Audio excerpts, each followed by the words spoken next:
Hi, I'm Joe, and you're in Joe's Kitchen. Today, we're going to do something with these. And without further ado, let's get to it. We're gonna eat, we're gonna eat, we're gonna eat, and eat. We're gonna eat, and eat. We're gonna eat, and eat. Welcome to Joe's Kitchen, yeah, we're gonna eat. That's right. We're gonna eat, and eat. We're gonna eat, and eat. We're gonna eat, and eat. We're gonna eat, and eat. Welcome to Joe's Kitchen, yeah, we're gonna eat. Oh yeah!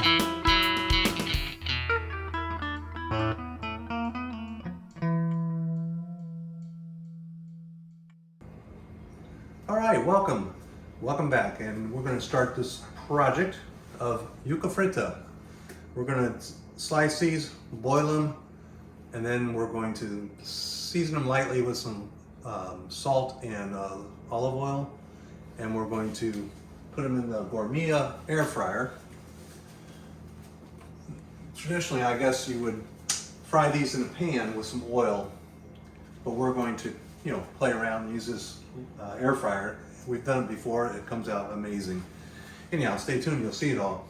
One thing to note about these yucca roots, these cassava tuber roots, is that if you eat them raw, they're poisonous. So you gotta make sure you cook them and cook them well.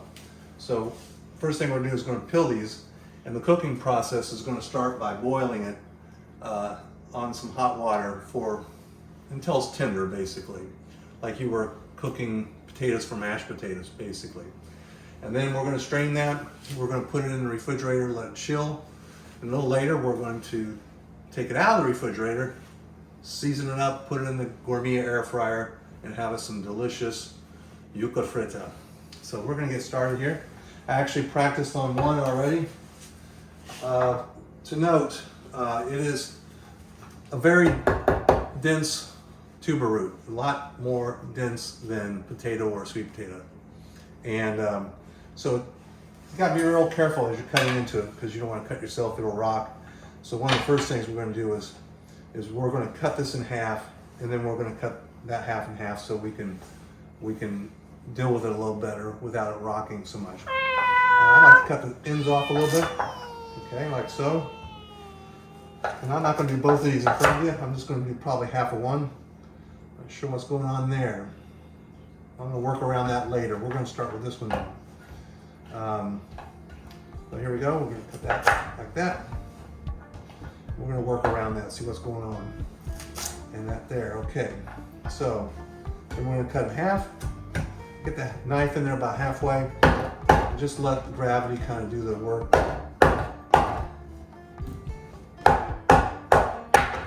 Oh, quick hands there, huh? That's from my old basketball days back in high school. I was the sixth man. That means I didn't play a lot. I'm gonna cut this around the skin. I was having a little difficulty with this before. Another time when I had done this, it was really easy to peel this skin around here. I don't know if you can see this or not. There's like a ring. There's the skin level, but then there's another ring there. And that's what can peel off. That's what can peel off. And that's this little area here between the skin and the meat is what I'm gonna try to peel off.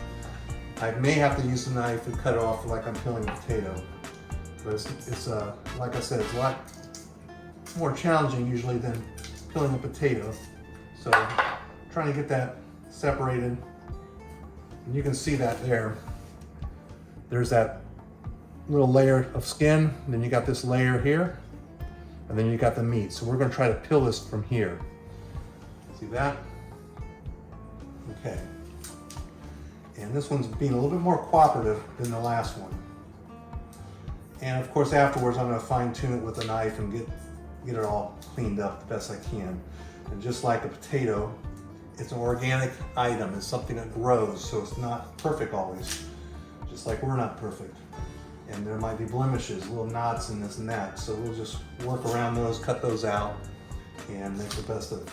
So I can almost peel this by hand, and sometimes you have to just give it a little start with a knife and push down on it a little bit. And yeah, this one's working a lot better than the last one, I can tell you. And again, you're gonna have to come back, fine tune it with a knife.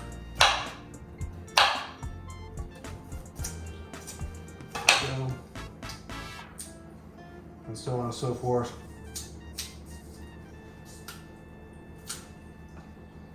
And it's going to be worth the struggle, folks, because if you haven't had Yuca Fritas, once you have it, you will know that it is worth the struggle. It is. I like it much more than French fries. I mean, it's a little light on the salt on it, a little bit of salt on it. I'm getting some of that brown out of there. Some skin that I missed. That little knot there. That should be good. Slide this out of there. Get that out of the way. And then cut this in half. And something to note, there is a kind of like a vein, I'm not sure what you would call it. There's probably a term. But it runs down the center. Sometimes you can get it out of there pretty good. It's good to try to get it out of there. It's a little tough. You can leave it in there if you want, but it's just a little tougher. And so I got that. And I'm gonna leave that piece like that. Now I'm gonna cut this one in half. And there we go. That's to my liking. I'm just got them in a bowl of water right now just so they don't tan up and everything. All right, I'm gonna do the rest of them, and then I'll bring you back and we'll start boiling them. All right, see you in a little bit.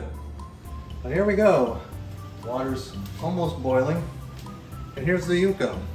We've got it all cut, it's nice and white, and it's getting ready to go for a sauna or a whirlpool bath. It's making a lot of noise behind me. It's getting ready to boil. Anyways, a couple things, you know, the more you cut and peel these things, you get more of a feel of how to do them. You know, it's been probably a few months since I've done a yuca, so I almost had to retrain myself.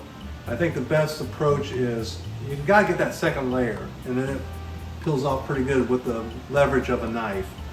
And you cut it in half so that you can really get that whole piece off. And the last one or two that I did really peeled a lot easier. I mean, it still was a struggle here and there, but I would say 80% of it came off really well, and the rest I had to kind of tone up with a knife. Anyways, we're coming to a boil here. We want a nice full roll boil before we drop them in, so I'm going to give it a little bit more time. Crank it up all the way. Let's get a good boil. So we're about at a boil now, and we're going to go ahead and drop that in, I think. Here comes the boil. Boil, boil, boil. Boil, boy. Here we go. You're first. You're second. I'm being careful not to splash myself. I'm not going to do these one at a time, but I was just playing around a little bit. But I'm going to try to put them in very carefully. Maybe I will do them one at a time. And like so. And it's got a nice boil. It's maintaining that boil. That's what I want. I'm going to turn it down just slightly now. And we're going to keep it boiling, just like you're doing mashed potatoes. And we'll cook it till it's fork tender, and then we'll strain it, and we're going to chill it. We'll see. You'll see. So anyhow, let's get a closer look at what we got here. The water will get a little cloudy. I did have it in water prior to and got some of that starch out of there, but you don't necessarily have to do that. It'll be fine. But we're going to let it come back to a boil, Give it about 10 to 20 minutes, and we're gonna bring it out when it's fork tender, and I'll bring you back when it is. All right, we're back, and it took about 10 minutes actually, 10, maybe 15. It was on a pretty high boil, and I reduced it a little bit. It got to like a medium boil, but you might want to get closer. You can see what I'm doing here. So there they are, and I'm gonna get like that nice big one, and I'm gonna fork it, and see how that fork goes in there nice and smooth. And one thing I forgot to mention, and I really didn't even do it, and I should have, but you want to try to have all those pieces close to the same size, obviously, because you get one that's real small and one that's real big. The one that's real small is going to get overcooked and get mushy. I was kind of, for the most part, they were all the same size, but there are some that are smaller. But anyhow, we're going to take this off of here. I got my colander, and I'm gonna put that right in there. I'll get a couple towels or hot pads, whatever you want to use. Be very careful because that water is very hot. I've already turned off the stove. I'm gonna leave this over here. I'm gonna drain that in a colander. I'm gonna show you what we have.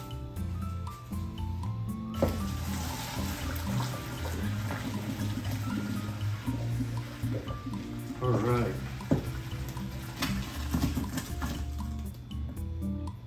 Here we go.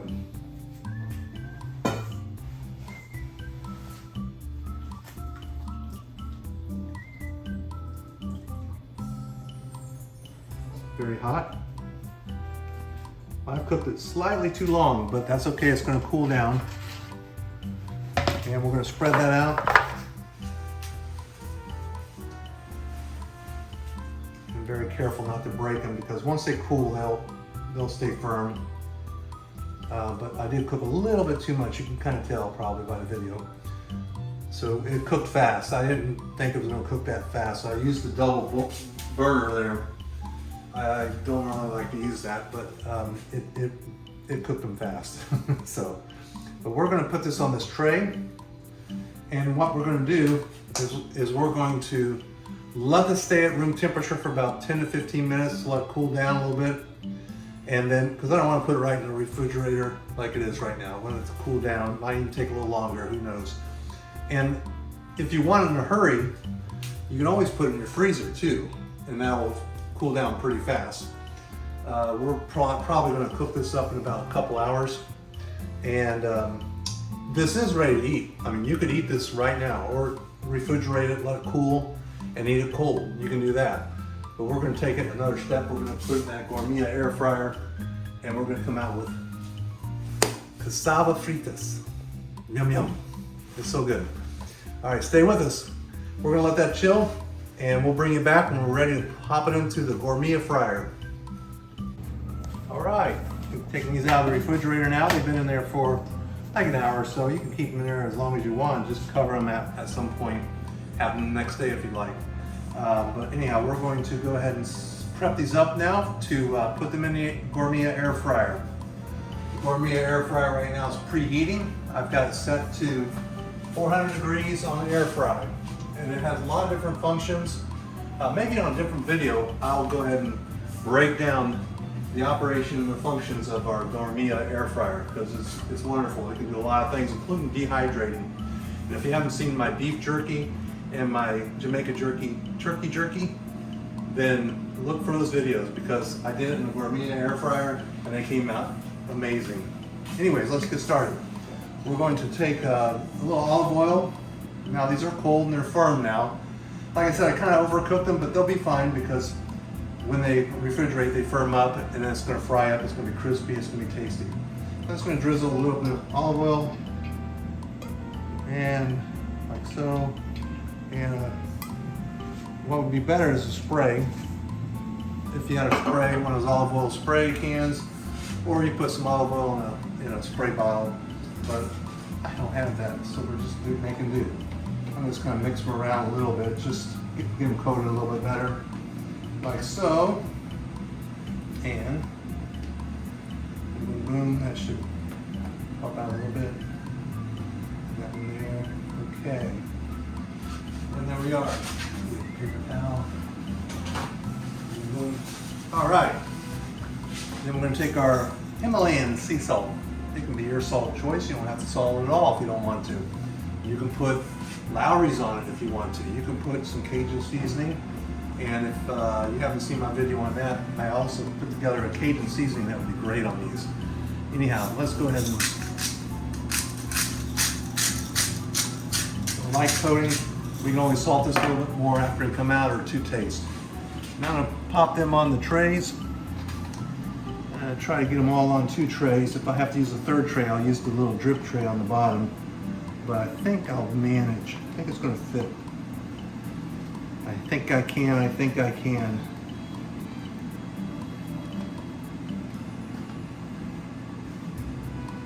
One right there. That one on top. Do it again. Play it again, Sam. All right. Baby right now is probably sleeping, but he'll be out in a little bit because once the rabbits come out, baby comes out. And he lets us know what he wants to do. He wants us to let him out he wants to play with the rabbits and the squirrels.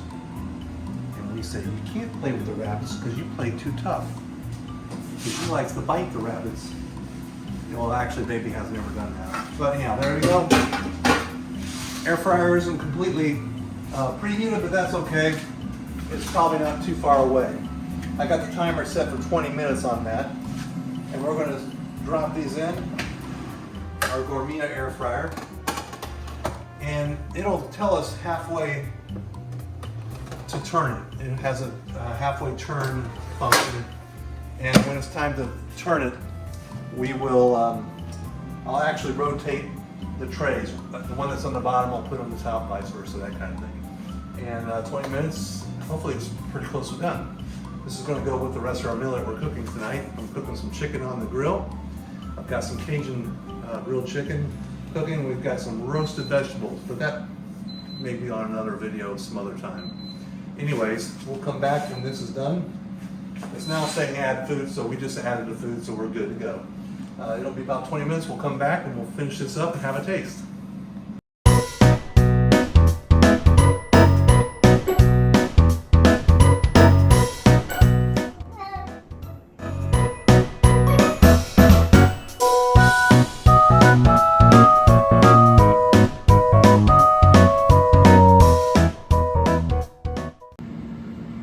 Welcome back. You're back in Joe's kitchen. And our Yuca is almost frita. It's 5, 4, 3, 2, 1. Yay! It's done. We'll stop that. All right. I'm going to take a look at them first. To be honest with you, I kind of peeked at them already, and I know they're done. I've had these things so many times, and I know they're going to be fantastic. So I just wanted to show you all. Let's see. Let's go with this one right here. Here's what they look like. Nice and golden brown. Now you can cut those thinner. I left them. I was going to cut them a little thinner, but kind of forgot. It doesn't matter. Now they're going to be a little bit more potatoey in the middle. When I say potatoey, it should be more yucky in the middle. Well, that doesn't sound good, does it? All right, so these are going to be extremely hot, but I'm going to pile them up on this plate here. The other batch we'll deal with later. Trust me, these are going to be gone very fast. And there we go. We get all kinds of shapes and sizes. That's okay. We're going to put another little dusting of salt on it. As much or little as you want. And I've got my favorite, and this is not a commercial for Shululu, but I love like a lot of different hot sauces, but this is probably my favorite. And you can tell how quickly I go through it. It's like almost empty. I haven't had this bottle that long. Anyhow, I'm gonna pick one up and we're gonna have a taste. Let's see, let's look for one that looks like it's gonna be the right one. This one looks like the right one. So I'm gonna put a little hot sauce on that. Maybe whatever you want with that.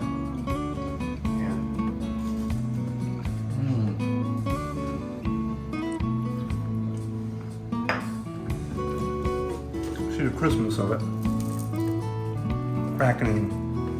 It's cracking as I'm doing it. So good.